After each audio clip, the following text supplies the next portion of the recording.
ಇತಿ ನ ಸಾಂತ್ವಯಂತಂ ಪ್ರಣತವಾನ್ ಪ್ರಾಣಿನಾಂ ಪ್ರಾಣಭೂತಂ ಪ್ರಣತಿಭಿಃ ಪ್ರೀಣಯೇ ಪೂರ್ಣಬೋಧಂ. ನಾರಾಯಣಂ ಸುರಗುರುಂ ಜಗದೇಕನಾಥಂ ಭಕ್ತಪ್ರಿಯಂ ಸಕಲಲೋಕನಮಸ್ಕೃತಂಚ ತ್ರೈಗುಣ್ಯವರ್ಜಿತಮಜಂ ವಿಭುಮಾದ್ಯಮೇಶಂ ವಂದೇ ಭವಘ್ನಂ ಅಮರಾಸುರಸಿದ್ಧವಂದ್ಯಂ. ನಾರಾಯಣಂ ನಮಸ್ಕೃತ್ಯ ನರಂಚೈವ ನರೋತ್ತಮಂ ದೇವೀಂ ಸರಸ್ವತೀಂ ವ್ಯಾಸಂ ತತೋ ಜಯಮುದೀರಯೇತ್. ನನ್ನ ಅಧ್ಯಾತ್ಮ ಬಂಧುಗಳೇ, ಕೃಷ್ಣ ಒಂದೊಂದೇ ವಿಭೂತಿಗಳು. ಆ ವಿಭೂತಿಗಳ ನಾಮ ಭಗವಂತನ ನಾಮವಾಗಿ ಉಪಾಸನೆ ಮಾಡ್ತೀವಿ. ಎರಡು ವಿಧವಾದ ಉಪಾಸನೆ. ನಿನ್ನೆ ನಾವು ವಿಶೇಷವಾಗಿ ಬಂದಿರತಕ್ಕಂಥದ್ದು ಪಾವಕ ಮತ್ತು ಮೇರು ಅನ್ನುವ ಶಬ್ದ. ಪಾವಕ ಅಂದರೆ ಎಲ್ಲವನ್ನು ಪಾವನಗೊಳಿಸುವ ಮುಖ್ಯವಾಗಿ ಭಗವಂತನೇ. ಮತ್ತು ಈರುಹು ಅವನಿಗೆ ಇನ್ನೊಬ್ಬ ಪ್ರೇರಕನಿಲ್ಲದವ, ಎಲ್ಲಲ ಪ್ರೇರಕ ಮೇರು. ಪಾವಕ ಮೇರು ಅನ್ನುವುದನ್ನು ನಾವು ಇನ್ನೊಂದು ರೀತಿಯಿಂದ ಅರ್ಥಾನುಸಂಧಾನ ಮಾಡಬಹುದು, ನಾನಾ ಬಗೆಯ ಅರ್ಥಾನುಸಂಧಾನ ಮಾಡಬಹುದು. ಪಾವಕ ಅಂದರೆ ಪಾವನಗೊಳಿಸುವವ ಅಂತ ಒಂದು ಅರ್ಥ ಹೇಳಿದೆವು ನಾವು. ಪಾ ಅಂದರೆ ಪಾಲನೆ ಮಾಡುವವರು, ಜಗತ್ತನ್ನು ಪಾಲನೆ ಮಾಡತಕ್ಕಂಥ ಶಕ್ತಿಗಳಿಗೆ ಪಾ ಅಂತ ಹೇಳ್ತಾರೆ. ಪಾಲಕ ಶಕ್ತಿಗಳು ಯಾವುದು? ಸಮಸ್ತ ದೇವತೆಗಳು ಜಗತ್ತನ್ನು ಪಾಲನೆ ಮಾಡುವವರು. ಸಮಸ್ತ ದೇವತೆಗಳನ್ನು ಪಾಂತೀತಿ ಪಾಹ, ಜಗತ್ತನ್ನು ಪಾಲಿಸುವ ಶಕ್ತಿಗಳಾದಂಥ ದೇವತೆಗಳಿಗೂ ಕೂಡ ಅವಕಃ ಅಂದರೆ ರಕ್ಷಕ ಅಂತ ಅರ್ಥ. ದೇವತೆಗಳನ್ನು ರಕ್ಷಣೆ ಮಾಡತಕ್ಕಂಥ ಶಕ್ತಿ ಅನ್ನೋದು ಪಾವಕ ಶಬ್ದದಿಂದ ನಾವು ಆ ಅನುಸಂಧಾನ ಮಾಡುವಾಗ ಆ ಧ್ಯಾನದಲ್ಲಿ ಬಳಸಿಕೊಳ್ಳಬಹುದಾದ ಇನ್ನೊಂದು ಅರ್ಥ. ಹಾಗೆಯೇ ಮೇರುಹು ಅಂದರೆ ಏನು ಹೇಳಿದೆವು ನಾವು ನಿನ್ನೆ ನೋಡಿದೆವು. ಆಚಾರ್ಯರ ಅರ್ಥ ಬರೆದದ್ದು ಏನು ಅಂದರೆ ಈರುಹು ಅಂದರೆ ಪ್ರೇರಕನು, ಇನ್ನೊಬ್ಬ ಇಲ್ಲ, ಅವನಿಗೆ ಇನ್ನೊಬ್ಬ ಪ್ರೇರಕನಿಲ್ಲ. ಯಾಕೆ ಅಂದರೆ ಆ ಶಬ್ದವೇ ಅದಕ್ಕೆ ಇನ್ನೊಂದು ಅರ್ಥ. ಮೇರುಹು ಅಂದರೆ ಲಕ್ಷ್ಮಿ, ಲಕ್ಷ್ಮಿಗೂ ಅವನು ಈರುಹು ಪ್ರೇರಕ. ಅಂದಮೇಲೆ ಅವನಿಗೆ ಬೇರೆ ಪ್ರೇರಕರಿರುವುದು ಯಾರು? ಮಾಯಾ ಈರುಹು ಮೇರುಹು ನ ವಿದ್ಯತೆ ಈರುಹು ಎಸ್ ಸಹ ಮೇರುಹು ಅಂತ. ಯಾರಿಗೆ ಇನ್ನೊಬ್ಬ ಪ್ರೇರಕನಿಲ್ಲವೋ, ಯಾರು ಇರತಕ್ಕಂಥ ಸಮಸ್ತ ಚೈತನ್ಯದಲ್ಲಿ ಸರ್ವಶ್ರೇಷ್ಠರಾದ ಲಕ್ಷ್ಮೀದೇವಿಗೂ ಪ್ರೇರಕನೋ ಅವನು ಮೇರು. ಈಗ ಯಾಗಕ್ಕೆ, ಅನುಷ್ಠಾನಕ್ಕೆ, ಭಗವದ್ ಆರಾಧನೆಗೆ ಬೇಕಾಗಿರತಕ್ಕಂಥ ಸಂಪತ್ತು ಇರತಕ್ಕ ಮೇರು ಪರ್ವತ ಇದೆ. ಆರಾಧನೆಗೆ ಬೇಕಾದ ಪ್ರತೀಕ ಅಗ್ನಿವಾಯು ಆದಿತ್ಯರಿದ್ದಾರೆ, ಎಲ್ಲ ಬಂತು. ಸಮಸ್ತವೂ ಇದೆ. ಆರಾಧನೆಗೆ ಬೇಕಾದಂಥ ಅಧಿಷ್ಠಾನ ಇದೆ, ಪ್ರತೀಕ ಇದೆ, ದೇವತಾ ಗಣಗಳಿವೆ, ಆಮೇಲೆ ಎಲ್ಲವೂ ಇದೆ. ಇನ್ನು ಬೇಕಾಗಿರತಕ್ಕಂಥದ್ದು ಯಾವುದು ಅಂದರೆ ಅದಕ್ಕೆ ಬೇಕಾಗಿರತಕ್ಕ ಮಂತ್ರಗಳಿದೆ, ವೇದಶಾಖೆಗಳು, ಸಾಮವೇದ, ಗಾನಕ್ಕೆ ಸಾಮವೇದ ಇದೆ, ಎಲ್ಲ ಇದೆ. ಮುಖ್ಯ ಬೇಕಾಗಿರತಕ್ಕಂಥದ್ದೇನು? ಅಗ್ನಿವೀಳೆ ಪುರೋಹಿತಂ, ಋತ್ವಿಜರು, ಪುರೋಧಸ್. ಇನ್ನು ಬೇಕಾಗಿರತಕ್ಕಂಥದ್ದು ಪುರೋಹಿತರು. ಕೃಷ್ಣ ಅದನ್ನು ತಗೋತಾನೆ. ಪುರೋಹಿತರು, ಎಲ್ಲ ಪುರೋಹಿತರಲ್ಲೂ ನನ್ನ ಸನ್ನಿಧಾನ ಇದೆ. ಯಾಕೆಂದರೆ ಪ್ರಥಮ ಸೂಕ್ತದಲ್ಲಿ ಬರುವಂಥದ್ದೇ ಯಜ್ಞಸ್ಯ ದೇವಂ ಋತ್ವಿಜಂ ಹೋತಾರಂ ರತ್ನಧಾತಮಂ. ಋತ್ವಿಜಂ ಹೋತಾರಂ, ಎಲ್ಲ ಋತ್ವಿಜರಲ್ಲಿಯೂ ಭಗವಂತನ ವಿಶೇಷ ಸನ್ನಿಧಾನ ಇದೆ. ಅದರಲ್ಲಿಯೂ ಋತ್ವಿಜರಲ್ಲಿ ಪ್ರಧಾನ ಋತ್ವಿಕ್ ಅಂದರೆ ಹೋತ, ಋಗ್ವೇದದ ಪುರೋಹಿತ. ಹಿಂದಿನ ಕಾಲದಲ್ಲಿ ಅನೇಕ ಬಾರಿ ಈ ವಿಷಯವನ್ನು ನಾನು ಸಂದರ್ಭ ಬಂದಾಗ ಹೇಳಿದ್ದೆ. ಒಂದು ಯಾಗ ಆಗಬೇಕಾಗಿದ್ದರೆ 16 ಮಂದಿ ಪುರೋಹಿತರು ಇರ್ತಿದ್ರು. ಅದರಲ್ಲಿ ಋಗ್ವೇದದ ಮಂತ್ರಗಳಿಂದ ಭಗವಂತನನ್ನು ಕರೆಯುವವರು ಹೋತ ಅಂದರೆ ಹೋಮಿಸೋ ಅಲ್ಲ, ಕರೆಯುವವನು. ದೇವರನ್ನು ಬಂದು ನಮ್ಮ ಪ್ರಾರ್ಥನೆಯನ್ನು ಕೇಳಿಕೊಂಡು ಇದನ್ನು ಸ್ವೀಕಾರ ಮಾಡುವಂಥ ದೇವರನ್ನು ಕರೆದು ಪ್ರಾರ್ಥಿಸುವವನು ಹೋತ. ಅವನು ಆಹ್ವಾನ ಮಾಡಿದ ಮಂತ್ರಗಳಿಂದ ಆಹ್ವಾನ ಮಾಡಿದ ಮೇಲೆ ಹೋಮಿಸುವವನು ಅಧ್ವರ್ಯು, ಯಜುರ್ವೇದದ ಪುರೋಹಿತ. ಆ ಹೋತ ಪ್ರಧಾನ ಮಂತ್ರವನ್ನು ಹೇಳತಕ್ಕವ. ಅವನಿಗೆ 3 ಜನ ಅಸಿಸ್ಟೆಂಟ್ಸ್ ಇದ್ದಾರೆ. ಹಾಗೆ ಅಧ್ವರ್ಯು ಪ್ರಧಾನ ಹೋಮ ಮಾಡುವವ, ಅವನಿಗೆ 3 ಜನ ಅಸಿಸ್ಟೆಂಟ್ಸ್. ಈ ಸಂದರ್ಭದಲ್ಲಿ ಭಗವಂತನನ್ನ ನಾನಾ ಬಗೆಯ ಬೇರೆ ಬೇರೆ ಸಾಮವೇದದ ಮಂತ್ರಗಳಿಂದ, ಬೇರೆ ಬೇರೆ ಗಾನಗಳಿಂದ ಭಗವಂತನನ್ನು ಒಳಿಸಿಕೊಳ್ಳಲಿಕ್ಕೆ 4 ಜನ ಸಾಮವೇದಿಗಳಿದ್ದಾರೆ. ಅದರಲ್ಲಿ ಪ್ರಧಾನ ಉದ್ಗಾತ, ಅವನಿಗೆ 3 ಜನ ಅಸಿಸ್ಟೆಂಟ್ಸ್ ಇದ್ದಾರೆ. ಇದೆಲ್ಲವನ್ನು ಋಗ್ವೇದದ, ಯಜುರ್ವೇದದ, ಸಾಮವೇದದ ಆಗು ಹೋಗುಗಳನ್ನೆಲ್ಲವನ್ನೂ ನೋಡತಕ್ಕಂಥ, ಅದರಲ್ಲಿ ಲೋಪದೋಷಗಳಾಗದಂತೆ ಸೂಪರ್ವೈಸರ್, ಚೀಫ್ ಪ್ರೀಸ್ಟ್, ಅವನೇನೂ ಮಾಡಲಿಕ್ಕಿಲ್ಲ. ಪ್ರತಿಯೊಂದು ಋಗ್ವೇದಗಳು ಮಾಡುವುದರಲ್ಲಿ ಲೋಪದೋಷ ಆಗದಂತೆ, ಯಜುರ್ವೇದಗಳು ಮಾಡುವುದು ನೋಡ್ತಾ ಇರಬೇಕಷ್ಟೇ. ಅವನು ಚೀಫ್ ಪ್ರೀಸ್ಟ್, ಸೂಪರ್ವೈಸರ್, ಅಧ್ಯಕ್ಷ, ಅವನು ಮಾಡಲಿಕ್ಕಿಲ್ಲ.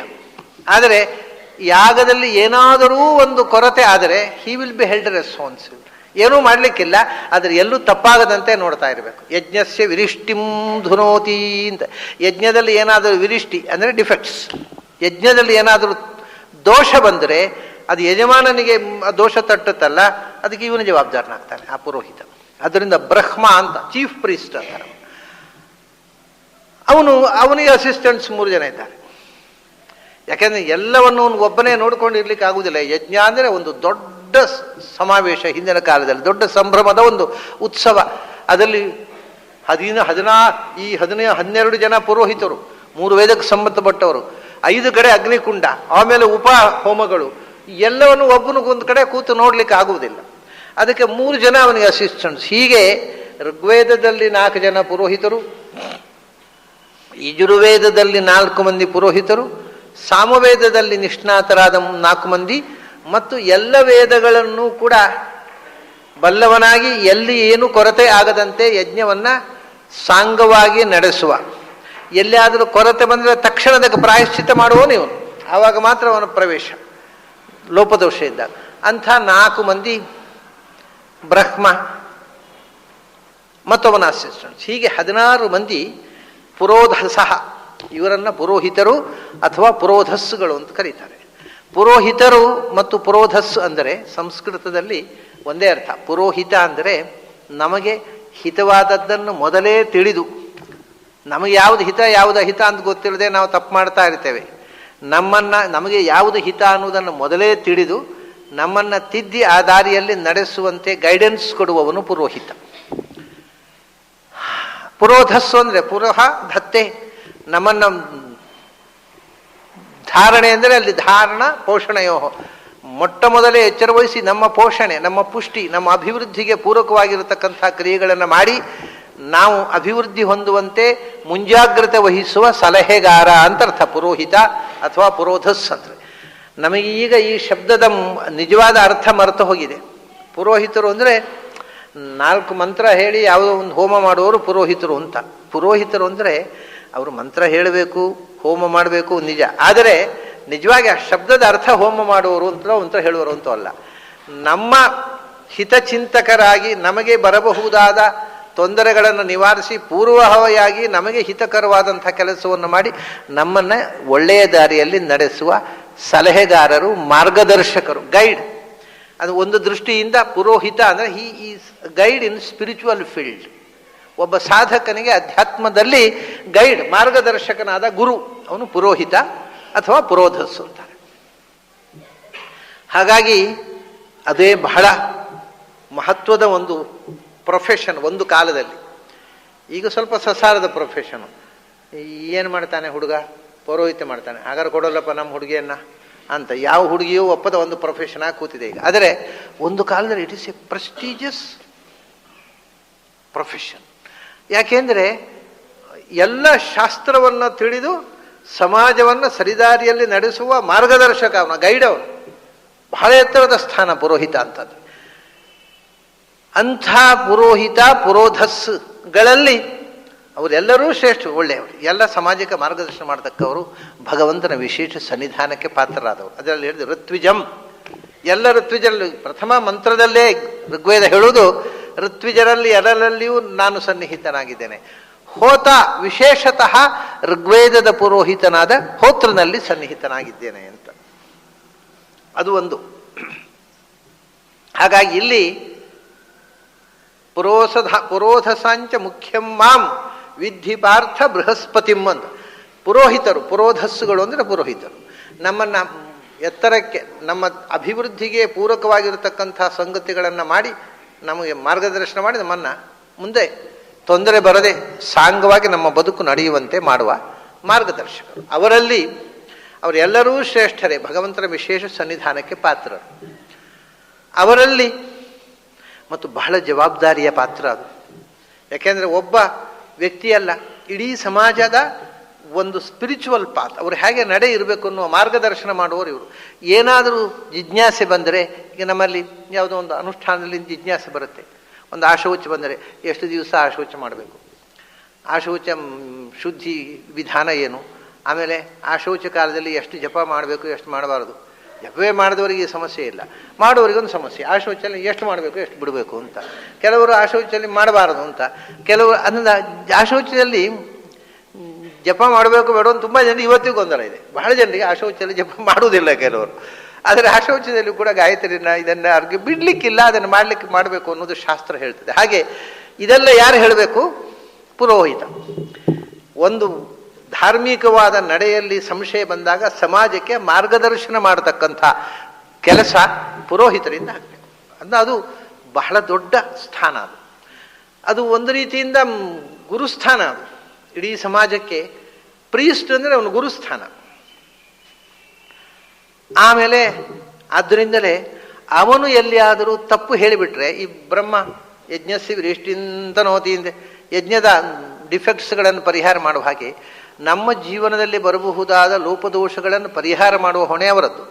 ಅವರು ಏನಾದರೂ ತಪ್ಪು ಗೈಡೆನ್ಸ್ ಕೊಟ್ಟುಬಿಟ್ರೆ ಅದರಿಂದ ಇಡೀ ಸಮಾಜ ಹಾಳಾಗತ್ತೆ. ಒಬ್ಬ ವ್ಯಕ್ತಿಯಲ್ಲ, ಇಡೀ ಸಮಾಜಕ್ಕೆ ಮಾರ್ಗದರ್ಶನ ಕೊಡೋರು. ಒಂದು ಧರ್ಮಪೀಠದಲ್ಲಿ ಇರತಕ್ಕಂಥ ವ್ಯಕ್ತಿಗಳು, ಸಮಾಜಕ್ಕೆ ಮಾರ್ಗದರ್ಶನ ಮಾಡ್ತಕ್ಕವರು, ಧರ್ಮದರ್ಶಿಗಳು, ಇವ್ರಿಗೆ ಹೊಣೆ ಜಾಸ್ತಿ. ಶಾಸ್ತ್ರ ಹೇಳ್ತಕ್ಕವರು, ಅಧ್ಯಾಪಕರು. ಯಾಕೆಂದರೆ ಇಡೀ ಶಿಷ್ಯವರ್ಗ ಅವರನ್ನು ನಂಬುತ್ತೆ. ಅವರು ಹೇಳಿದ್ದನ್ನು ಅಥೆಂಟಿಕ್ ಅಂತ ನಂಬಿ ಅದನ್ನು ಫಾಲೋ ಮಾಡ್ತಾರೆ. ಒಂದು ವೇಳೆ ಇವರು ತಪ್ಪು ಹೇಳಿದರೆ ಇಡೀ ಸೊಸೈಟಿಯನ್ನು ದಾರಿ ತಪ್ಪಿಸಿದ ಪಾಪ ಅವ್ರಿಗೆ ಬರುತ್ತೆ. ಅದರಿಂದ ಹುಡುಗಾಟದ ಕೆಲಸ ಅಲ್ಲ ಪೌರೋಹಿತ್ಯ ಅನ್ನೋದಕ್ಕೆ ಹಿಂದಿನವರು ನರಕಾಯ ಮತಿಶ್ಚೇತ್ತೆ ಪೌರೋಹಿತ್ಯಂ ಸಮಾಚಾರ. ನಿನಗೆ ನರಕಕ್ಕೆ ಹೋಗಬೇಕು ಅಂತಿದ್ರೆ ಪೌರೋಹಿತ್ಯ ಮಾಡೋದು. ಯಾಕೆಂದರೆ ಪೌರೋಹಿತ್ಯ ಮಾಡಿ ಎಲ್ಲರೂ ತಪ್ಪು ಮಂತ್ರ ಹೇಳಿಬಿಟ್ರೆ ಆ ತಪ್ಪು ಮಂತ್ರದಿಂದ ಅನಿಷ್ಟ ಆಗುವುದು ಯಾರಿಗೆ? ಯಜಮಾನನಿಗೆ. ಸ್ವರಲೋಪ ದೋಷದಿಂದ, ಸ್ವರ ವರ್ಣ ಮಂತ್ರ ಲೋಪದಿಂದ ಏನಾದರೂ ಅನಿಷ್ಟ ಆದರೆ ಅದಕ್ಕೆ ಇವನು ಮಂತ್ರ ತಪ್ಪು ಹೇಳಿದ್ರಿಂದ ಆದರೆ. ಹಾಗಾಗಿ ಬಹಳ ದೊಡ್ಡ ಜವಾಬ್ದಾರಿ. ಅದನ್ನು ತಪ್ಪು ಮಾಡಿದರೆ ಅದು ನರಕಕ್ಕೆ ನಮ್ಮನ್ನು ಕೊಂಡೊಯ್ಯುವಂಥ ಬಹಳ ಜವಾಬ್ದಾರಿಗೆಯ ಕೆಲಸ. ಅದರಿಂದ ವಿಶೇಷ ಭಗವಂತನ ಸನ್ನಿಧಾನ ಅಲ್ಲಿದೆ. ಅಂಥ ಪುರೋಹಿತರಲ್ಲಿ ಭೂಮಿಯ ಎಲ್ಲ ಪುರೋಹಿತರಿಗಿಂತಲೂ ಕೂಡ ನಮಗೆ ದೊಡ್ಡ ಪುರೋಹಿತರಿಬ್ಬರಿದ್ದಾರೆ. ಯಾರು? ಒಬ್ಬರು ರಾಕ್ಷಸರ ಪುರೋಹಿತರು, ದೈತ್ಯರ ಪುರೋಹಿತರು, ಒಬ್ಬರು ದೇವತೆಗಳ ಪುರೋಹಿತರು. ಇವರು ಪುರೋಹಿತರಲ್ಲಿ ಬಹಳ ಎತ್ತರದವರು. ಒಬ್ಬರು ಶುಕ್ರಾಚಾರ್ಯರು, ಒಬ್ಬರು ಬೃಹಸ್ಪತ್ಯಾಚಾರ್ಯರು. ನಮಗೆ ಎರಡು ಗ್ರಹಗಳು, ಗುರು ಶುಕ್ರ. ತಾರತಮ್ಯದಲ್ಲಿಯೂ ಶುಕ್ರ ಕೆಳಗಿದ್ದಾನೆ, ಗುರು ಇಂದ್ರನ ನಂತರ ಅಹಂಪ್ರಾಣ 9ನೇ ಕಕ್ಷೆಯಲ್ಲಿದ್ದಾನೆ, 10ನೇ ಕಕ್ಷೆಯಲ್ಲಿ ಬೃಹಸ್ಪತ್ಯಾಚಾರ್ಯ. ಹಾಗಾಗಿ ಇವತ್ತು ಅಲ್ಲಿ ದೇವಲೋಕದಲ್ಲಿ ದೇವ ಗಣಗಳಿಗೆ ಮತ್ತು ಇಂದ್ರನಿಗೆ ಸಲಹೆಗಾರರಾಗಿ ಬೃಹಸ್ಪತ್ಯಾಚಾರ್ಯ ಇದ್ದಾರೆ. ಹಾಗಾಗಿ ಇವತ್ತು ಪುರೋಹಿತರೇ ಒಂದು ವಿಶಿಷ್ಟವಾದ ಭಗವಂತನ ವಿಶೇಷ ಸನ್ನಿಧಾನಕ್ಕೆ ಪಾತ್ರರಾಗಬೇಕಾದ, ವೈದಿಕ ಧರ್ಮವನ್ನು ರಕ್ಷಿಸಬೇಕಾದ ಒಂದು ವರ್ಗ ಅದು. ಅವರಲ್ಲಿಯೂ ದೇವತೆಗಳ ಪುರೋಹಿತರಾಗಿರತಕ್ಕಂಥ ಬೃಹಸ್ಪತ್ಯಾಚಾರ್ಯರಲ್ಲಿ ವಿಶಿಷ್ಟವಾದ ಸನ್ನಿಧಾನ. ಆ ವೈದಿಕ ಧರ್ಮದ ಉದ್ಧಾರದ ಒಂದು ವಿಶಿಷ್ಟ ಮುಖ ಅವರಲ್ಲಿ. ಪುರೋಧ ಸಂಚ ಮುಖ್ಯಂ ಮಾಂ ವಿಧಿ. ಯಾರು? ಬೃಹಸ್ಪತಿಂ. ಪಾರ್ಥ ವಿಧಿ ಬೃಹಸ್ಪತಿಂ ಅಂತ. ಇದು ಒಂದು ದೃಷ್ಟಿಯಿಂದ ಇಲ್ಲಿ ಮಾತ್ರ ಅರ್ಜುನನನ್ನು ಸಂಬೋಧನೆ ಮಾಡಿ ಕೃಷ್ಣ ಹೇಳ್ತಾನೆ, ಈ ಮೊದಲು ಸಂಬೋಧನೆ ಇಲ್ಲ, ಇನ್ನು ಮುಂದೆಯೂ ಸಂಬೋಧನೆ. ಇಲ್ಲಿ ಮಾತ್ರ ಪಾರ್ಥ ಅಂತ. ಓ ಅರ್ಜುನ.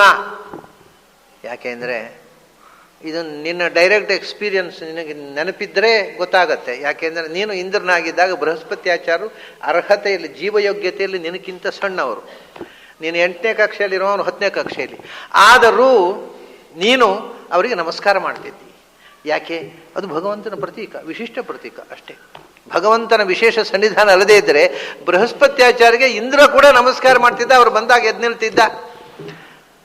ಯಾಕೆ? ಅದು ಹುದ್ದೆ ಜೀವಯೋಗ್ಯತೆ ಬೇರೆ ಇರುವುದು. ಈಗ ಅಪ್ಪನಿಂದ ಮಗನ ಜೀವಯೋಗ್ಯತೆ ಜಾಸ್ತಿ ಇರ್ಬೋದು, ಅದನ್ನು ಮಗ ಅಪ್ಪನಿಗೆ ನಮಸ್ಕಾರ ಮಾಡಬೇಕು. ಅದು ಹಾಗೇನೆ ಜೀವಯೋಗ್ಯತೆಯಲ್ಲಿ ಬೃಹಸ್ಪತ್ಯಾಚಾರ್ಯಗಿಂತ ಇಂದ್ರ ದೊಡ್ಡವ, ಆದರೆ ಬೃಹಸ್ಪತ್ಯಾಚಾರ ಬಂದುಕೊಳ್ಳೆ ಎದ್ದು ನಿಂತ ನಮಸ್ಕಾರ. ಯಾಕೆಂದರೆ ಬೃಹಸ್ಪತ್ಯಾಚಾರ ಪದಕೃತವಾದ ಔನ್ನತ್ಯ, ಅದರಲ್ಲಿ ವಿಶೇಷ ಸನ್ನಿಧಾನ ಭಗವಂತನದ್ದಿದೆ. ಆ ಸನ್ನಿಧಾನಕ್ಕೆ ಬೆಲೆ ಕೊಡಬೇಕು. ಅದನ್ನು ಹೇಳಿದವರು, ಬೃಹಸ್ಪತ್ಯಾಚಾರದಲ್ಲಿ ನನ್ನ ವಿಶೇಷ ಸನ್ನಿಧಾನ ಇದೆ, ಅದನ್ನು ನಿನ್ನ ಮೂಲ ರೂಪವನ್ನು ನೆನಪಿಸಿಕೊಂಡ್ರೆ ನಿಮಗೂ ಅರ್ಥ ಆಗುತ್ತೆ ಅಂತ. ಅರ್ಥ ವಿಧಿ ಬೃಹಸ್ಪತಿ. ಇನ್ನೊಂದು ಇದಕ್ಕೊಂದು ವಿಶೇಷ ಮುಖ ಇದೆ. ಬೃಹಸ್ಪತಿ ಅಂದರೆ ಬೃಹಸ್ಪತ್ಯಾಚಾರ ದೇವಗುರು ಅಂತ ಒಂದು ಅರ್ಥ ಆಯ್ತಲ್ಲ. ಆದರೆ ವೇದದಲ್ಲಿ ಬೃಹಸ್ಪತಿ ಅಂತಂದರೆ ಪ್ರಾಣದೇವರು. ಯಾಕೆಂದರೆ ವಾಗ್ಹಿ ಬೃಹತಿ ತಸ್ಯ ಏಷ ಪತಿ ತಸ್ಮಾದು ಬೃಹಸ್ಪತಿ ಅಂತ ಉಪನಿಷತ್ತು. ಬೃಹತಿ ಅಂದರೆ ವಾಗ್ದೇವತೆ. ವಾಗ್ದೇವತೆ ಸರಸ್ವತಿ ಭಾರತೀಯರು, ಅವರಿಗೆ ಬೃಹತಿ ಅಂತ. ಬೃಹತಿ ಅಂತ 9 ಅಕ್ಷರದ ಪಾದದ ಒಂದು ಮಂತ್ರ ಇದೆ, 36 ಅಕ್ಷರಗಳ ಮಾತ್ರ ಒಂದು ಮಂತ್ರ. ಅದಕ್ಕೂ ಪ್ರಾಣದೇವರ ದೇವತೆ. ಅದರ ದೇವತೆಯರು ಸರಸ್ವತಿ ಭಾರತೀಯರ ಅಭಿಮಾನ ದೇವತೆಗಳು, ಅದನ್ನು ಪ್ರಾಣದೇವರ ಛಂದಸ್ಸು ಬೃಹತಿ. ಹೀಗೆ ಬೃಹತಿ ಅಂದರೆ 36 ಅಕ್ಷರಗಳ ಒಂದು ಮಂತ್ರ, ಅದರ ಅಭಿಮಾನಿ ದೇವತೆಗಳು ಸರಸ್ವತಿ ಭಾರತೀಯರು. ಬೃಹತಿ ಸ್ತ್ರೀ ಸಮುದಾಯದಲ್ಲೇ, ಯಾಕೆಂದರೆ ಲಕ್ಷ್ಮಿ ಈಶಕೋಟಿ ಪ್ರವಿಷ್ಟಳು, ಜೀವಕೋಟಿ ಪ್ರವಿಷ್ಟರಲ್ಲಿ ಎಲ್ಲರಲ್ಲಿಯೂ ದೊಡ್ಡ ಹೆಣ್ಣುಮಗಳು ಅಂದರೆ ಇವರೇ ಸರಸ್ವತಿ ಭಾರತೀಯರು. ಲಕ್ಷ್ಮಿಯನ್ನು ಈಶಕೋಷ್ಠಿಯಲ್ಲಿ ಸೇರಿಸಿಬಿಟ್ರೆ ಲಕ್ಷ್ಮೀನಾರಾಯಣರನ್ನು ಬಿಟ್ಟುಬಿಡಿ. ಆದರೆ ಜೀವಕೋಟಿಯಲ್ಲಿ ಬ್ರಹ್ಮವಾಯುಗಳೇ ದೊಡ್ಡ ಜೀವರು, ಪುರುಷರಲ್ಲಿ ಸ್ತ್ರೀಯರಲ್ಲಿ ಸರಸ್ವತಿ ಭಾರತೀಯರೇ. ಅವರಿಗಿಂತ ಮಿಗಿಲಾದ ಜೀವಕೋಟಿಯರು, ಅದಕ್ಕಿಂತ ಮಿಗಿಲಾದ ಜೀವ ಇಲ್ಲ, ಸ್ತ್ರೀ ಜೀವ ಇಲ್ಲ. ಆದ್ದರಿಂದ ಅವರಿಗೆ ಬೃಹತಿ ಅಂತ. ವಾಯುದೇವರಿಗೆ ಬೃಹನ್ನು ಅಂತಲೂ ಬ್ರಹ್ಮ ಅಂತಲೂ, ಅವಳಿಗೆ ಬೃಹತಿ ಅಂತಲೂ. ಬ್ರಹ್ಮಾಣಿ ಅಂತ ಹೇಳ್ತಾರೆ, ಬೃಹತಿ ಒಂದೇ ಅರ್ಥ. ಬ್ರಹ್ಮಾಣಿ ಅಂತ ಬೃಹತಿ, ಅವರು ಬೃಹತಿ ಅಂತ ಹೆಸರು, ದೊಡ್ಡವರು ಅಂತ. ಜೀವಕೋಟಿಯಲ್ಲೇ ಸ್ತ್ರೀ ಸಮುದಾಯದಲ್ಲೇ ದೊಡ್ಡವರು, ಅದರಿಂದ ಅವರಿಬ್ಬರಿಗೆ ಬೃಹತಿ ಅಂತ ಹೆಸರು. ಅವರಿಗೆ ಪತಿ ಯಾರು? ಭಾರತೀ ಪತಿ ಮುಖ್ಯ ಪ್ರಾಣ, ಸರಸ್ವತಿ ಪತಿ ಬ್ರಹ್ಮ, ಚತುರ್ಮುಖ. ಅದನ್ನ ವಾಯುದೇವರಿಗೂ ಬ್ರಹ್ಮದೇವರಿಗೂ ಬೃಹಸ್ಪತಿ ಅಂತ ಹೆಸರು. ಇದು ವೈದಿಕವಾದ ನಾಮಧೇಯ. ಬ್ರಹ್ಮಣಸ್ಪತಿ, ಬೃಹಸ್ಪತಿ, ಇದು 2 ಹೆಸರಿದೆ. ಬ್ರಹ್ಮಣಸ್ಪತಿ ಮತ್ತು ಬೃಹಸ್ಪತಿ ಅರ್ಥ ಒಂದೇ. ಹಾಗಾಗಿ ಬೃಹಸ್ಪತಿ ಎಂದರೆ ವಾಯುದೇವರು, ಬ್ರಹ್ಮದೇವರು. ಅವರು ಸಮಸ್ತ ದೇವತೆಗಳಿಗೂ ಪುರೋಧಾಹ. ಹೌದಾ? ಮುಂಚೂಣಿಯಲ್ಲಿ ನಿಂತು ಅವರನ್ನು ಧಾರಣೆ ಮಾಡಿಕೊಂಡು ಅವರಿಗೆ ಹಿತಚಿಂತನೆ ಮಾಡಿಕೊಂಡು ಇರುವವರು. ಆದ್ದರಿಂದ ಎಲ್ಲ ಪುರೋಧಸ್ಸುಗಳಲ್ಲಿ ಮತ್ತಿನ್ನೊಂದೇನು ಗೊತ್ತುಂಟ? ವೇದಾನಾಂ ಸಾಮವೇದೋಸ್ಮಿ ಅಂತ ಹಿಂದೆ ಹೇಳಿದ್ದಾನೆ. ಯಾಕೆ ಅಂದರೆ ಸಾಮವೇದದಲ್ಲಿ ವಿಶೇಷ ಏನು? ಸಾಮವೇದದಲ್ಲಿ ಶಬ್ದ ಇದೆ, ಎಲ್ಲ ವೇದದಲ್ಲಿಯೂ ಶಬ್ದ ಇದೆ, ಸಾಮವೇದದಲ್ಲಿಯೂ ಶಬ್ದಗಳಿದೆ. ಅದೇ ಮಂತ್ರ. ಮಂತ್ರದಲ್ಲಿ ಸಾಮವೇದ ಎಲ್ಲ ಮಂತ್ರಗಳಂತೆಯೇ. ಆದರೆ ಸಾಮವೇದದಲ್ಲಿ ಮಂತ್ರದಲ್ಲಿ ಇಲ್ಲದ ಒಂದು ಅಂಶ ಇದೆ, ಅದು ಗಾನ. ಹಾಗಾದರೆ ಮಂತ್ರ ಋಗ್ವೇದದಲ್ಲಿಯೂ ಮಂತ್ರವೇ, ಯಜುರ್ವೇದದಲ್ಲಿ ಮಂತ್ರವೇ, ಸಾಮವೇದದಲ್ಲಿ ಮಂತ್ರವೇ. ಮಂತ್ರತ್ವೇನ ಎಲ್ಲವೂ ತುಲ್ಯ. ಆದರೆ ಗಾನಮಯತ್ವೇನ ಸಾಮವೇದ ಉಳಿದದ್ದಕ್ಕಿಂತ ವಿಶಿಷ್ಟ ಆಯಿತು. ಸಂಗೀತದಿಂದ ಭಗವಂತನನ್ನು ಮಾತನಾಡಿಸುವ ವಿಧಾನ, ಶಬ್ದದಿಂದ ಎಲ್ಲ ವೇದಗಳಿಂದಲೂ ಮಾತಾಡಿಸುವುದು. ಸಂಗೀತದ ಮೂಲಕ ಭಗವಂತನನ್ನು ಮಾತಾಡಿಸುವುದು ಅಂದರೆ ಸಾಮವೇದದಲ್ಲಿ ಮಾತ್ರ ಇರೋದು. ಮತ್ತು ಸಾಮವೇದವನ್ನು ಗಾನ ಮಾಡುವವರು ವಾಯುದೇವರು ಮಾತ್ರ. ಅಂದರೆ ಪರ್ಫೆಕ್ಟ್ ಸಂಗೀತ. ಸಾಮವೇದ ಯಾರೋ ಮಾಡಬಹುದು.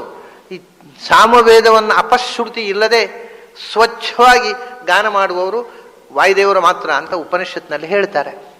ಆದ್ದರಿಂದ ಯಾರಾದರೂ ಒಬ್ಬ ಸಾಮಗಾನ ಮಾಡತಕ್ಕವ ತುಂಬ ಚೆನ್ನಾಗಿ ಮನುಷ್ಯರಲ್ಲಿ ಇದ್ದರೆ ಅವನಲ್ಲಿ ವಾಯುದೇವರ ವಿಶೇಷ ಸನ್ನಿಧಾನ ಇದೆ ಅಂತ ಅರ್ಥ. ವಾಯುದೇವರ ಸನ್ನಿಧಾನ ಇಲ್ಲದೇ ಇದ್ದರೆ ಸಾಮಗಾನ ಹಾಡಲಿಕ್ಕೆ ಬರುವುದಿಲ್ಲ. ಆ ಕಂಠ ಪ್ರಾಣಧ್ವನಿ, ಆ ಅನಘೋಷ, ಪ್ರಾಣಘೋಷ ಅಂತ ಹೇಳ್ತೇವಲ್ಲ.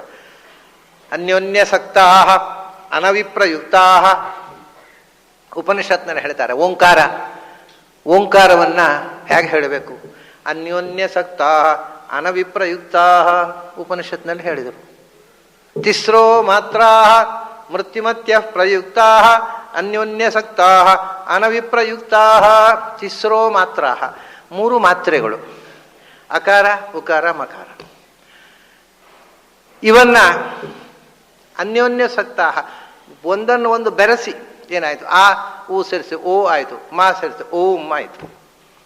ಅದನ್ನು ಹೇಳಬೇಕು. ಓಂ ಓಂ ಓಂ ಆಯಿತು. ಅಲ್ಲ, ಮತ್ತೆ ಅನವಿಪ್ರಯುಕ್ತ. ಅನ ಅಂದರೆ ಪ್ರಾಣದೇವರು, ಅನ ಅಂದರೆ ಪ್ರಾಣಘೋಷ, ಪ್ರಾಣದೇವರ ಅಪೂರ್ಣವಾದ ಕೊರಳು ತುಂಬಿ ಅದನ್ನು ಹೇಳಬೇಕು. ಅನೇನ ಪ್ರಾಣಘೋಷೇಣ ವಿಪ್ರಯುಕ್ತಾ ಅಂತ ಅದಕ್ಕೆ ನಾದ ತುಂಬಿ, ಪ್ರಾಣನಾದ ತುಂಬಿ ಓಂಕಾರ ಹೇಳಬೇಕು. ಅದು ಒಳಗಿನಿಂದ ಪ್ರಾಣಶಕ್ತಿ ಇಲ್ಲದೆ ಇದ್ದರೆ ಹೇಳಲಿಕ್ಕಾಗೋದಿಲ್ಲ. ಅದು ಕಡೆಗೆ ಓಂ ಓಂ ಓಂ ಓಂ ಒಂದು ಕಡೆಗಾಗುವ ನರಳಾಟ ಪ್ರಾರಂಭ ಆಗಬಾರ್ದು. ಅದು ಹೇಳುವಾಗ ಎಷ್ಟು ಪೂರ್ಣವಾದ ನಾದ ತುಂಬಿ ಇರಬೇಕು ಅಂದರೆ ಅದನ್ನು ಮತ್ತೆ ಎಳ್ಕೊಂಡು ಅನವಿಪ್ರಯುಕ್ತ. ಪ್ರಾಣದೇವರಿಂದ ವಿಶೇಷವಾದ ಪ್ರಯೋಗ, ಪ್ರಾಣದೇವರು ಉಚ್ಚಾರ ಮಾಡಬೇಕು ಒಳಗೆ ಕೂತು. ಅದು ಓಂ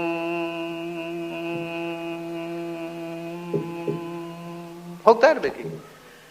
ಇದು ಅನವಿಪ್ರಯುಕ್ತ. ಇದು ಓಂಕಾರಕ್ಕೊಂದು ವಿಶೇಷ. ಬೇರೆ ಯಾವ ಮಂತ್ರವನ್ನು ಕೂಡ ಗಟ್ಟಿ ಹೇಳು ಅಂತ ಹೇಳೋಲ್ಲ ಅವರು. ನಾದ ಓಂಕಾರ ಮಾನಸ ಜಪ ಮಾತ್ರ ಅಲ್ಲ, ಅನವಿಪ್ರಯುಕ್ತ ಅಂತ ಹೇಳಿದ್ರು. ಅದನ್ನು ಪ್ರಾಣದೇವರ ಘೋಷದ ಜೊತೆಗೆ ಹೇಳು. ಅದು ಒಳಗಿನಿಂದವೂ ಕೇಳಬೇಕು, ಹೊರಗಿನಿಂದಲೂ ಕೇಳಬೇಕು. ಅದು ನಾದ ಕೇಳಬೇಕು ಕಿವಿಗೆ. ಆಗ ಏನಾಗುತ್ತೆ? ಮೃತ್ಯುಮತ್ಯ ಅಂತ, ಮೃತ್ಯುಂ ಅತ್ಯಾಯಂತಿ ಇತಿ ಮೃತ್ಯುಮತ್ಯ. ನಿನ್ನನ್ನು ಸಾವಿನಿಂದ ಆಚೆಕೊಂಡು ಹೋಗ್ತಾವೆ ಆ ಓಂಕಾರಗಳು. ಸಾವನ್ನು ಗೆಲ್ತೀಯ ನೀನು ಹಾಗೆ ಉಚ್ಚಾರ ಮಾಡಿದರೆ ಅಂತ. ಮೋಕ್ಷಪ್ರದವಾದಂಥ ಮಂತ್ರ ಅದು. ಅಲ್ಲಿ ಹೇಳ್ತಾರೆ ನೋಡಿ, ಪ್ರಾಣದೇವರು ಕೂತು ನುಡಿಸಿದರೆ ಮಾತ್ರ ಓಂಕಾರ ಸರಿ ಉಚ್ಚಾರ ಮಾಡ್ಲಿಕ್ಕೆ ಬರೋದು. ಇಲ್ಲದೇ ಇದ್ರೆ ಸರಿ ಉಚ್ಚಾರ ಬರೋಲ್ಲ ಕಂಠದಲ್ಲಿ. ಅನವಿಪ್ರಯುಕ್ತ ಇದು ಬಹಳ ಸುಂದರವಾದ ಶಬ್ದ. ಇದನ್ನು ಸಾಮಾನ್ಯ ವ್ಯಾಖ್ಯಾನಕಾರೆಲ್ಲ ವಿಪ್ರಯುಕ್ತ ನಭವಂತಿ, ಅವಿಪ್ರಯುಕ್ತ ಅವಿಪ್ರಯುಕ್ತ ನಭವಂತಿ, ಅನವಿಪ್ರಯುಕ್ತ ಅಂತ ವ್ಯಾಖ್ಯಾನ ಬರೆದದ್ದು ಹೊರತು ಪ್ರಾಣಘೋಷ ಅಂತ ಇದು ಪ್ರಾಚೀನ ವ್ಯಾಖ್ಯಾನಕಾರರು ಮಾತ್ರ ಗುರುತಿಸ. ಆಚಾರ್ಯರು ಪಾಠ ಹೇಳಿದಾಗ ಹೇಳಿದ ಅರ್ಥ ಇದು. ಪ್ರಾಣಘೋಷ ಇರಬೇಕಪ್ಪ ಓಂಕಾರದಲ್ಲಿ, ನರಳಾಟ ಅಲ್ಲ ಓಂಕಾರ ಅಂದರೆ. ಹೇಳಿ ಕೂಡದೇ ಇದ್ದವರು ನರಳುವಂತೆ ಓಂಕಾರ ಹೇಳಬಾರದು. ಹಾಗೆ ಯಾವುದೇ ನಾದ, ಸ್ವಚ್ಛವಾದ ವಾಣಿ, ಸ್ವಚ್ಛವಾದ ಉಚ್ಚಾರ ಬರಬೇಕಾಗಿದ್ದರೆ ಪ್ರಾಣದೇವರ ಅನುಗ್ರಹ ಬೇಕು. ಹಾಗಾಗಿ ವೇನಾದೇಕಂ ಸ್ವಧಯಾ ನಿಷ್ಠದಕ್ಷು ಇಂದ್ರ ಏಕಂ ಸೂರ್ಯ ಏಕಂ ಜಜಾನ ವೇನಾದೇಕಂ ಸ್ವಧಯಾ ನಿಷ್ಠತಕ್ಷು. ಒಂದು ಮಂತ್ರವನ್ನ ಇಂದ್ರ ಆವಿಷ್ಕಾರ ಮಾಡಿದ ಋಗ್ವೇದ. ಸೂರ್ಯ ಏಕಂ ಜಜಾನ ಇನ್ನೊಂದು ಮಂತ್ರ ಸಮುದಾಯವನ್ನು ಸೂರ್ಯ ಆವಿಷ್ಕಾರ ಮಾಡಿದ ಯಜುರ್ವೇದ. ಆಮೇಲೆ ವೇನಾದೇಕಂ ಸ್ವಧಯಾ ನಿಷ್ಠತಕ್ಷು ಮತ್ತೊಂದು ವೇನನಿಂದ. ವೇನ ಅಂದರೆ ವಾಯುದೇವರು. ವೇನ ಅಂದರೆ ಒಬ್ಬ ಇದ್ದಾನೆ, ರಾಜನೂ ಇದ್ದಾನೆ, ಲೋಕಕಂಟಕನಾಗಿದ್ದವ. ಅದು ವೇನ ಅಂದರೆ ವೇನ ಪೀಡಾಯ ಅಂತ ಒಂದು ಧಾತು ಇದೆ. ಆ ಅರ್ಥದಲ್ಲಿ ಅವನಿಗೆ ಅನ್ವರ್ಥ. ಅದು ಲೋಕಕಂಟಕರನ್ನು ವೇನ ಅಂತ ಕರೀತಾರೆ. ವಾಯುದೇವರು ವೇನ, ಯಾಕೆಂದರೆ ವಂ ಅಂದರೆ ವಾಯುದೇವರ ಜ್ಞಾನಶಕ್ತಿ, ಬಲ. ವಂ ಅಂದರೆ ಬಲ, ಬಲದೇವತೆ ವಾಯುದೇವರು, ಅದನ್ನು ಅವರು ವೇನ. ಬಲದೇವತೆಯಾದಂಥ ಬಲದೇವತೆ ಒಳಗೆ ಇಲ್ಲದೆ ಇದ್ದರೆ ಆ ಉಚ್ಚಾರದಲ್ಲಿ ಬಲ ಇರೋಲ್ಲ, ಕಂಪ ಇರುತ್ತೆ, ನಡುಕ, ಅಪಸ್ವರ ಬರುತ್ತೆ, ಕೀಳು ಸ್ವರ, ಅಪಸ್ವರ, ನಡುಕ. ಆ ನಾದದಲ್ಲಿ ಮಾಧುರ್ಯ ಬರುವುದು ಬಲದಿಂದ. ಅದನ್ನ ಬಲದೇವತೆಯಾದ ಪ್ರಾಣದೇವರ ಒಳಗೆ ಇಲ್ಲದೆ ಇದ್ದರೆ ಇಷ್ಟೇ. ಎಷ್ಟು ಒಂದು ನೀವು ಗಮನಿಸಿ, ಅದು ಮಾತು ಶ್ರುತಿಬದ್ಧವಾಗಿ ಒಂದು ಸ್ವರದಲ್ಲಿ ನಡೆ ಇದ್ದರೆ ಕೇಳಲಿಕ್ಕೆ ಆನಂದ. ವಿಷಯ ಏನೇ ಇರಲಿ, ಆ ಮಾತಿನಲ್ಲಿ ಒಂದು ಸುಸ್ವರವಾದಂಥ ಉಚ್ಚಾರದಲ್ಲಿ ಒಂದು ಆನಂದ ಇದೆ. ಅದು ಎಲ್ಲೋ ಅಪಸ್ವರ ಆಗಿಬಿಟ್ರೆ ಎಂಥ ಒಳ್ಳೆಯ ವಿಷಯವನ್ನು ಪ್ರೆಸೆಂಟ್ ಮಾಡಿದ್ರೆ ಕೇಳುವವರಿಗೆ ಒಂದು ಹಿಂಸೆ ಆಗುತ್ತೆ. ಹಿಂದೆ ಯಕ್ಷಗಾನದಲ್ಲಿ ಇಂಥ ಒಂದು ಕ್ರಮ ಇತ್ತು. ಏನು ಅಂದರೆ, ಈ ಹಾಡು ಹೇಳ್ತಾರಲ್ಲ ಭಾಗವತರು, ಅವರು ಯಾವ ಶ್ರುತಿಯಲ್ಲಿ ಹೇಳ್ತಾರೋ ಅದೇ ಶ್ರುತಿಯಲ್ಲಿ ಮಾತು ಮುಂದುವರಿಸ್ಬೇಕು. ಅದು ಮತ್ತೆ ಶ್ರುತಿ ಚೇಂಜ್ ಆಗಬಾರ್ದು. ಅಂದರೆ ಅದು ಕೆನ್ನೆ ಹೊಡೆದ ಹಾಗಾಗತ್ತೆ. ಶ್ರುತಿ ಚೇಂಜ್ ಆದ ಅಲ್ಲಿ ಇಮಿಡಿಯೇಟ್ ಎಲ್ಲ ಕುಸಿದು ಬಿದ್ದ ಹಾಗಾಗತ್ತೆ. ಅದೇ ಶ್ರುತಿಯಲ್ಲಿ ಮುಂದುವರಿಬೇಕು. ಅಂದರೆ ಇಡೀ ಯಕ್ಷಗಾನ ಒಂದು ಏಕರಸವಾಗಿ ಏಕ ಸ್ವರದಲ್ಲಿ ಹೋಗುತ್ತೆ. ಅದು ಅವರ ಹಾಡು, ಇವರ ಮಾತುಗಾರಿಕೆ ಅದೇ. ಅನುರೂಪ ಗುಣಸ್ವರಾದಿಭಾಜ ನಿಜ ಶಿಷ್ಯ ಪ್ರವರೇಣ ವಾಚ್ಯಮಾನೇ. ಆಚಾರ್ಯರಿಗೆ ಎಚ್ಚರ ಇತ್ತು. ತಾನು ಭಾಗವತ ಪ್ರವಚನ ಮಾಡುವಾಗ ತನ್ನ ಶ್ರುತಿಗೆ ಹೊಂದುವ ಶ್ರುತಿಯಲ್ಲಿ ಹಾಡುವ ಋಷಿಕೇಶ ತೀರ್ಥರತ್ರವೇ ಹಾಡಿಸ್ತಿದ್ರಂತೆ ಆಚಾರ್ಯ. ಯಾಕೆಂದರೆ ಅದು ಅಪಶ್ರುತಿ ಆಗಬಾರದು. ಹೀಗೆ ಇದಕ್ಕೆ ಈ ಶ್ರುತಿ ಸ್ವಚ್ಛವಾಗಿ ನಮ್ಮ ಬಾಯಲ್ಲಿ ಬಂದರೆ ಏನು ವಿಷಯ ಇರದಿದ್ರೂ ಕೇಳಲಿಕ್ಕೆ ಖುಷಿಯಾಗೋದು. ನಮ್ಮಲ್ಲಿ ಒಬ್ಬರು ಶಂಕರನಾರಾಯಣ ಸಾಮಗರು ಅಂತ ಅರ್ಥಧಾರಿಗಳಿದ್ದರು, ಯಕ್ಷಗಾನ ದೊಡ್ಡ ವಿದ್ವಾಂಸ, ಭಾರಿ ದೊಡ್ಡ ವಿದ್ವಾಂಸ. ನಿಜವಾಗಿಯೂ ಅವರ ಎದುರು ನಿಂತು ಅವ್ರನ್ನ ಮಣಿಸಿದವರಿಲ್ಲ. ಯಕ್ಷಗಾನ ಅರ್ಥಗಾರಿಕೆಯಲ್ಲಿ ಯಾರು ಎಂಥ ಪ್ರಸಂಗ ತಂದರೂ ಕೂಡ ಅವರನ್ನು ಮಣಿಸಿಬಿಡ್ತಿದ್ರು. ಒಳ್ಳೆ ಓದು ಇತ್ತು, ಒಳ್ಳೆ ವಿದ್ವತ್ತಿತ್ತು. ಯಕ್ಷಗಾನದಲ್ಲಿ ಎಲ್ಲಕ್ಕಿಂತ ಹೆಚ್ಚು ಬೇಕಾಗುವುದು ತತ್ಕಾಲ ಪ್ರತಿಭೆ. ಆಗ ಯಾರೋ ಒಬ್ರು ಏನೋ ಒಂದು ಹೇಳಿದ ತಕ್ಷಣ ಅವರು ತಕ್ಷಣ ಬಾಯಿ ಮುಟ್ಟಿ ತಿಳಿಸ್ಬೇಕು. ಈ ಒಂದು ಪ್ರಸಂಗ ನಡೆದಿತ್ತು ಅವ್ರದ್ದು. ಹಾಗೆ ಇಂಥದ್ದು ಬೇಕಾದಷ್ಟು ಮಾಡಿದ್ದಾರೆ ಅವರು ಕೃಷ್ಣ. ಎದುರಿನಲ್ಲಿ ಬಹಳ ಒಳ್ಳೆಯ ಅರ್ಥಧಾರಿಗಳು ಮತ್ತೊಬ್ಬರು, ಅವರು ದುರ್ಯೋಧನ ಎದುರು ನಿಂತಿದ್ದಾರೆ. ಈ ಸಾಮಕರು ಏನು ಮಾಡಿದರು, ಬೇಕು ಅಂತ ಕುಚೋದ್ಯ ಮಾಡಲಿಕ್ಕೆ ಅಂತ, ಏನು ದುರ್ಯೋಧನ ನೀನು ಏನು ಬಡಾಯ ಕೊಚ್ಚೋದೆ, ನಿನ್ನ ತಮ್ಮಂದಿರು 99 ಜನರ ಹೆಸರು ಗೊತ್ತಾ ನಿನಗೆ ಅಂತ ಕೇಳಿದರು. ಪಾಪ ಇವರಿಗೆ ಅರ್ಥಧಾರಿಗಳಿಗೆ ಎಲ್ಲಿ ನೆನಪಿರುತ್ತೆ. ಅವರು ಯೋಚನೆ ಮಾಡಿದರು, ಸಿಕ್ಕಿ ಬಿದ್ದರು ಸಾಮಕರು. ಅವರು ತಕ್ಷಣ ಹೇಳಿದರು, ನನ್ನ 99 ಜನ ತಮ್ಮಂದಿರ ಹೆಸರು ಬಿಡು, ಅವ್ರಿಗೆ ಮದುವೆ ಮಾಡ್ಕೊಂಡು ಬೇರೆ ಬೇರೆ ಮನೆಯಲ್ಲಿದ್ದಾರೆ. ನೀನು ನಿತ್ಯ ಸಂಸಾರ ಮಾಡುವ ನಿನ್ನ 16,100 ಜನ ಹೆಂಡಂದಿರ ಹೆಸರು ನಿನಗೆ ಗೊತ್ತುಂಟಾ ಅಂತ ಹೇಳಿದ್ರು. ಕಲ್ಪನೆ ಏನು, ಇವರು ಸಾಮಕರು ಹತ್ರ ಕೇಳಿದ್ದವರು, ಈಗ ಸಾಮಕರು ಸಿಕ್ಕಿಬಿದ್ದರು ಅಂತ. ಸಾಮಕರು ತಕ್ಷಣ ಗೊತ್ತುಂಟು ಅಂದರು. ಗೊತ್ತುಂಟು ಹೇಳಿ, ಹೇಳೋದಿಲ್ಲ, ಬರ್ಕೊ ಹೇಳಿ. ಬರ್ಕೊಳ್ತೀಯಾ? ಶುರು ಮಾಡಿದ್ರು. 1 2 3 ಹಾಗಲ್ಲ ಹೆಸರು, ನಾನು ಕರೆಯೋದೇ ಹಾಗೆ ಅಂದರು. ಅಲ್ಲಿ ಮುಗಿದೋಯ್ತು. ಅವರು ನಿನ್ನ ತಮ್ಮಂದಿರ ಹೆಸರು ಹೇಳು, ಇನ್ನು ಅವನು ಹಾಗೆ 1 2 ಹೇಳುವಾಗಿಲ್ಲ. ಇವ್ರೇನು ಹೇಳುದು, ನಾನು 16,000 ಜನರ ಹೆಸರು ಕರೆಯೋ ಕಟ್ಲೇ ಇಲ್ಲ. ಒಂದೊಂದ ಮೊದಲನೇ ಹೆಂಡತಿ ಬರ್ತಾಳೆ, 2 ಹೆಂಡತಿ, ನಾನು ಕರೆಯೋದೇ ಹಾಗೆ, ನಿನ್ನ ತಮ್ಮಂದಿರ ಹೆಸರು ಹೇಳು. ಇದು ಪ್ರತಿಭೆ, ಇದು ತತ್ಕಾಲ ಪ್ರತಿಭೆ.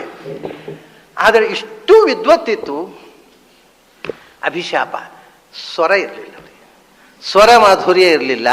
ಆದ್ದರಿಂದ ಅವರು ಎಷ್ಟು ಅದ್ಭುತವಾದ ಅರ್ಥಗಾರಿಕೆ ಹೇಳಿದರೂ ಕೂಡ ಸಭಾರಂಜನೆ ಇಲ್ಲ. ಜನರು ಅಯ್ಯ ಅಂತ ಹೇಳಿದ್ರು ಗೊತ್ತಾಗಿಲ್ರಿ ಅಂತ ಹೇಳಿ ಕಂಠ ಮಾಧುರ್ಯ ಇಲ್ಲ.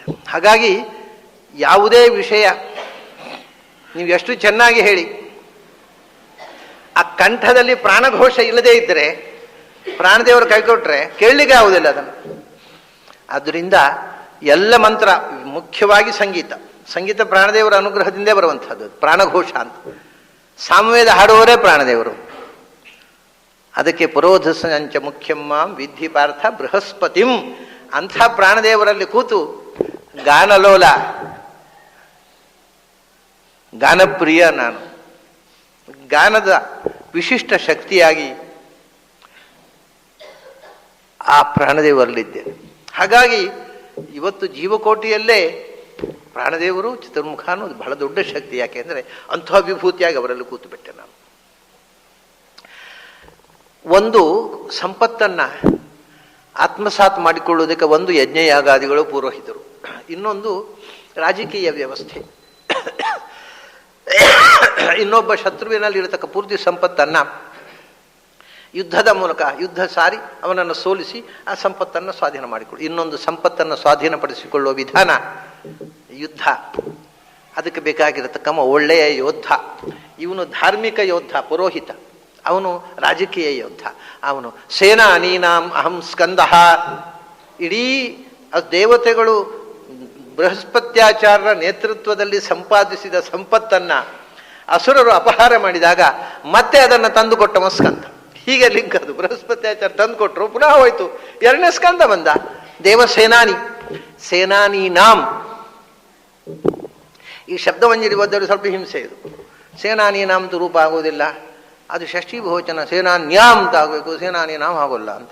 ಒಂದು ಸರ್ತಿ ಮಂಗಳೂರಿನಲ್ಲಿ ಒಂದು ಸಂಸ್ಕೃತ ಕಾನ್ಫರೆನ್ಸ್ನಲ್ಲಿ ಒಬ್ಬರು ದೊಡ್ಡ ಪ್ರಶ್ನೆ, ಸೇನಾನೀನಾಂ ಅಹಂ ಸ್ಕಂದಃ ಇತಿ ಕಥಂ ಅಂತ. ನಾನಂದೆ ಎಂಥದ್ದು ತಪ್ಪು ಏನು? ಸೇನಾನೀನಾಂ ರೂಪ ಆಗುವುದಿಲ್ಲ. ಯಾಕೆ ಆಗುವುದಿಲ್ಲ? ಪಾಣಿನಿ ಆಗುವುದಿಲ್ಲ ಅಂತ ಹೇಳಿದೆ. ಪಾಣಿನಿ ಸೂತ್ರ ಓದ್ಕೊಂಡು ವೇದವ್ಯಾಸರು ಭಗವದ್ಗೀತೆ ಬರಿಬೇಕಾ ಕೇಳಿದೆ ನಾನು. ಇವನು ಯಾರಿವ? ವೇದವ್ಯಾಸರಿಂದ 3000 ವರ್ಷ ನಂತರ ಹುಟ್ಟಿದವ ಪಾಣಿನಿ. ಪಾಣಿನಿ ಸೂತ್ರ ಬಾಯ್ಪಾಠ ಕಲ್ತ್ಕೊಂಡು ವೇದವ್ಯಾಸರು ಶ್ಲೋಕ ಬರಿಬೇಕಾ? ಇದು ವಿಪರೀತ ಆಯ್ತಲ್ರಿ. ಇದು ಪಾಣಿನಿಯ ತಪ್ಪು. ವೇದವ್ಯಾಸರು ತಪ್ಪಲ್ಲ. ಸೇನಾನೀನಾಮ್ ಅನ್ನೋದಕ್ಕೆ ಸೂತ್ರಕ್ಕೆ ಅವನು ಒಂದು ಸೂತ್ರ ಬರೆದು ಒಂದು ರೂಪನಿಷ್ಪತ್ತಿ ಮಾಡದೇ ಇದ್ರೆ ಅದು ವೇದವ್ಯಾಸರು ಹೇಗೆ ಪ್ರಯೋಗ ಮಾಡಿದ್ರು ಪಾಣಿನಿ ವಿರುದ್ಧ. ಅರೆ ಒಳ್ಳೆ ಕಷ್ಟ ಆಯ್ತಲ್ಲ, ಹಾಗಾದ್ರೆ ಈಗ ನಾವು ಇನ್ನು ಮುಂದೆ ಹುಟ್ಟುವ ಹುಡುಗರು ಏನು ಹೇಳ್ತಾರೆ ಯೋಚನೆ ಮಾಡಿಕೊಂಡು ಈಗ ಮಾತಾಡಬೇಕು. ಯಾಕಂದರೆ ಪಾಣಿನಿ ಮುಂದೆ 3000 ವರ್ಷ, ವೇದವ್ಯಾಸರಿಂದ 3000 ಸುಮಾರು 3000 ವರ್ಷದ ನಂತರ ಬಂದ ಪಾಣಿನಿ ಸೇನಾನೀನಾಮ್ ಅಂತ ರೂಪ ಹೇಳಲಿಲ್ಲ ಅಂತ ವೇದವ್ಯಾಸರು ಹೇಗೆ ನಾಡಿದೆ ಇದು ವ್ಯಾಸರು ಹೇಗೆ ನಾಡಿದೆ ಇದು ವ್ಯಾಸರು ಹೇಗೆ ನಾಡಿದೆ ಇದು ವ್ಯಾಸರು ಹೇಗೆ ನಾಡಿದೆ